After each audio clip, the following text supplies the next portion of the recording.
Welcome to my top 10 most anticipated and noteworthy comic books for October 4th, 2023.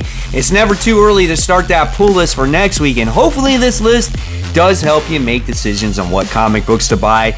Guys, I'm Mike Spider Slayer. Welcome back to Comic Book Corner 2.0. Before we dive into it, guys, I just gotta give a quick shout out to Whatnot. Guys, if you haven't used Whatnot, what are you waiting for? Absolutely for free.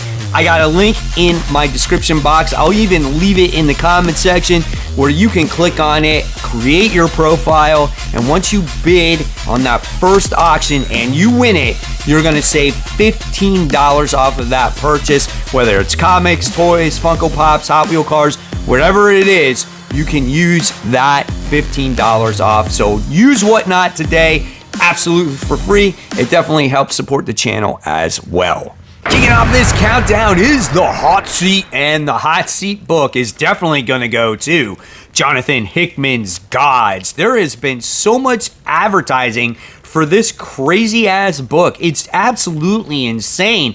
I guess there's going to be big things that are going to be happening in the Marvel Universe based off of this whole God situation. When you read the description, I don't even know what's going on based off of the description because it's written by Jonathan Hickman. I don't know if I'm going to be on board with this thing, man. It could be too way over my head for me. We'll see what the book has to offer. It says this is an enormous, extra-sized first issue. So, we'll see. 64 pages. This bad boy is $10. All right, the book that's on the rise goes to Kelly Thompson's Birds of Prey. Issue 2, the first issue of this, was actually really good. I love how she introduced the team, and Black Canary is the leader, and they're on their very first mission as they're trying to find her sister, right? So again, I love how they introduced all the players of the team. It was very detailed. You got to see a little bit of each member of what they were up to at that particular moment in time. I think this book definitely has potential. This one is 32 pages, and this one is $4. If you guys love me helping you make decisions on what comic books to buy, and you love daily comic book content, guys, I think you came to the right place. Make sure you hit that subscribe button, and you won't miss any content from me. So now we officially count down from number 10 all the way to number 1 and do our noteworthy comics, and number 10 goes to DC's Ghouls Just Want to Have Fun. Listen, guys, it seems like this particular comic book week, there's not a lot of, great comic books coming out. So I put this down in here. If you love horror stories, if you want to get in the spirit of Halloween, you got an anthology book here. This bad boy is 80 pages and $10, but something tells me you guys are not going to want to spend $10 for a book that means absolutely nothing. Coming in at number 9, we have Power Rangers Academy issue 1. This is mainly for the Power Rangers fan. This is not really for me because, again, not a lot of books. But I am going to check this one out. This has to do with, young kids that want to be Power Rangers, so they go to this freaking academy. I guess that's kind of cool. It's kind of, like Gotham Academy and Strange Academy. So now we got a Power Ranger Academy, and it's about this kid who's 13 years old. His name is Sage and whatnot. So I don't know. This is coming off the pages of Free Comic Book Day. This was advertised in that book. So yeah, we'll see what this one has to offer. Again, Power Rangers I'm not a huge fan of because I always felt that they were a ripoff of Voltron. So still, I'll give it a try. $4. All right, coming in at number 8, another book that I just felt a little bit lost because I didn't read the whole series beforehand. And this is Blue Beetle. This is issue 2. This is Face to Face with the Blood Scarab. Now, we wound up seeing Ted Kord, Blue Beetle, look like he got killed with against this Blood Scarab at the end of the last issue, which seemed kind of cool, but it's been done before, right? That he's obviously gotten killed. And it just seemed like the last issue was so jumpy. It was all over the place. They tried to put in way too much stuff and not make it a really new reader friendly type of book. I would have loved some editor's notes in there, or a page in the front to let me know what happened, and they didn't have that. But we'll see what issue 2 has to offer. 32 pages, guys, and this one is $4, so at least it's reasonably priced. All right, coming in at number 7, we have Immortal X-Men issue 16.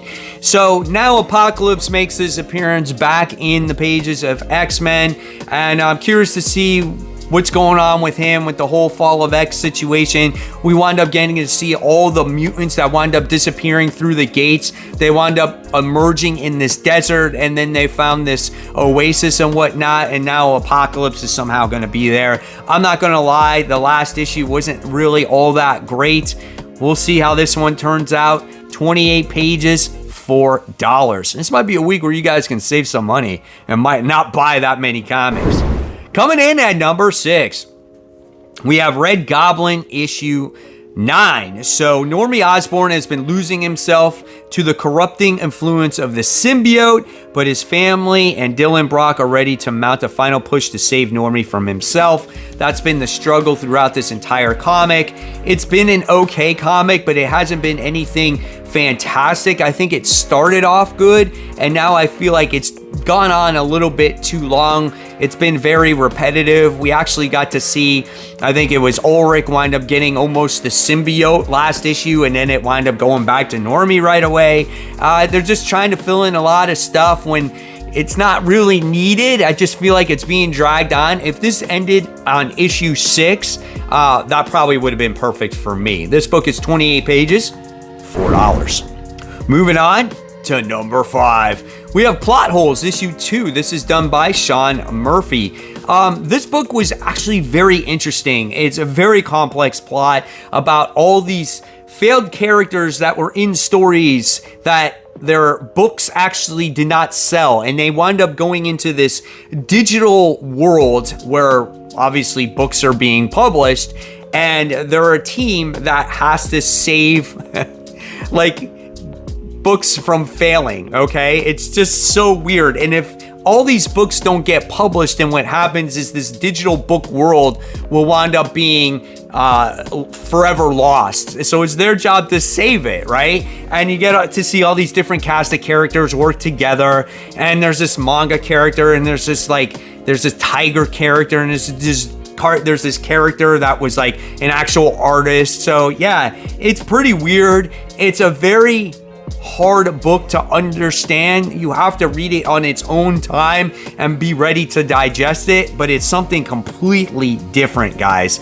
So if you want to read something different, check out Plot Holes issue 2. Coming in at number 4, we have X-Men. We have issue 27, continuing the fallout of X-Men. Pretty solid series. I love how Kate Pryde has been in this book, and she's been kind of, going through the gates of Krakoa, where before she couldn't, now she can because the gates are actually closed and they're solid. So that's pretty interesting, and she uses it as a spy thing. She came across Starfire in the last issue, or Firestar I should say, and she kind of mend fences with her, so that was kind of cool also. Looks like this issue is going to deal more with like Cyclops, because Mr. Sinister, I think, like pretty much crucified him. So does Eyes Shut, and he can't use his optic beams to destroy anything. There's a lot of cool stuff going on in the main book. I wouldn't say in like all the other titles they're not that great, but the main book has been written pretty well here. So definitely a recommend. My notes got messed up, so I can't tell you the page count or the cost here. So here we go. Now we're going on to number 3. We have Ghost Rider Annual. This is issue 1. So an annual, which sometimes they're great, sometimes they're not. This one looks like it could be fun, and this is continued to be written by Benjamin Percy, and we have Ghost Rider, who is doing battle against the Hood. So that could be a lot of fun there as well. I don't think we've seen that character in a long time. So yes, the Hood. This is 36 pages, and this is $5. There has not been a Ghost Rider book that has been disappointed in my eyes. I have loved each and every single issue since it's come out, so why shouldn't I like the annual? Coming in at number 2, we have The Sacrificers issue 3, written by Rick Remender. Man, this book has been good, And it just raises more questions after each issue I freaking read it, right? And so we wind up getting these kids that have been sacrificed by their families to go with these people, right, to this world. And we just got introduced to this world, and this world is totally unknown. You didn't know if they were going to be sacrificed, which means killed, or does it just mean that the family is sacrificing them to go to a higher power? Like, you don't know these things. So at the end of the last issue, all these kids were being, chained up, bring to this world. They were blindfolded. Then the blindfolds come undone and they open up and it's like to this paradise. And then that's how the issue ends. And you're like, dude, what's going on with these kids, man? Like, what's happening? Where are they going? Like, are they going to die? Is this all fake, I don't know. Great book. Happy to read it. 32 pages, $4. All right, guys. So remember, after number 1, we're not done, as we have those noteworthy books to talk about. There could be books on this list that I did not mention that might pique your interest, and you could buy them on New Comic Book Week. All right, but by freaking far, and that's probably why no other freaking comic book is basically being released this particular comic book week, my number 1 comic book in all its freaking variants that I can get, because I don't care how much I pay for them, is Transformers issue 1. Come on. Transformer fans, you gotta be excited for it. The all-new Transformers era starts right here, right now, from Daniel Warren Johnson, guys. That is going to be a freaking awesome series. My gut is telling me here. I think this thing had over 153,000 pre-orders or something like that. It's 40 pages. It's $5. I don't care. I'm going to buy it. I'm going to buy as many variants as I can. I just think it's awesome to have a brand new Transformers series that everyone can jump on board at this point. The preview looked freaking awesome. The variants looked freaking awesome. There's a variant with Soundwave where freaking Laserbeak is freaking popping out of his chest, dude. I'm all over that shit all day long. Number 1, can you tell? All right, so here we go. Noteworthy comics, guys. We have kicking it off with Marvel Comics. I'm still freaking amped up. We got X-Force issue 45, dealing with Fall of X still. Then Fantastic Four fans, we have Fantastic Four issue 12. Moving on to the Star Wars fans, if you love Darth Vader and you still got Dark Droids going on, you got Darth Vader issue 39. Then we move on to Doctor Strange. This is issue 8. Black Panther fans, we have Black Panther issue 5. All right, so let's move on to DC now. So DC, we have Poison Ivy. This is issue 15. Next, for Shazam fans, we have Shazam issue 4. I think I'm actually dropping it, unfortunately. It lost its momentum for me, and it seems like it's a little bit over my head for me since it lost that momentum. So, yeah, I might be dropping it. It's a way to save me a little bit of money. Next, I have The Joker issue 11. Then we continue on with Peacemaker Tries Hard. This is issue 6. And I'm just putting it out there for you. If you guys want to pick it up, go ahead. This is Fire and Ice. This is issue 2. I will not be picking up issue 2. I disliked issue 1. Let's just be nice.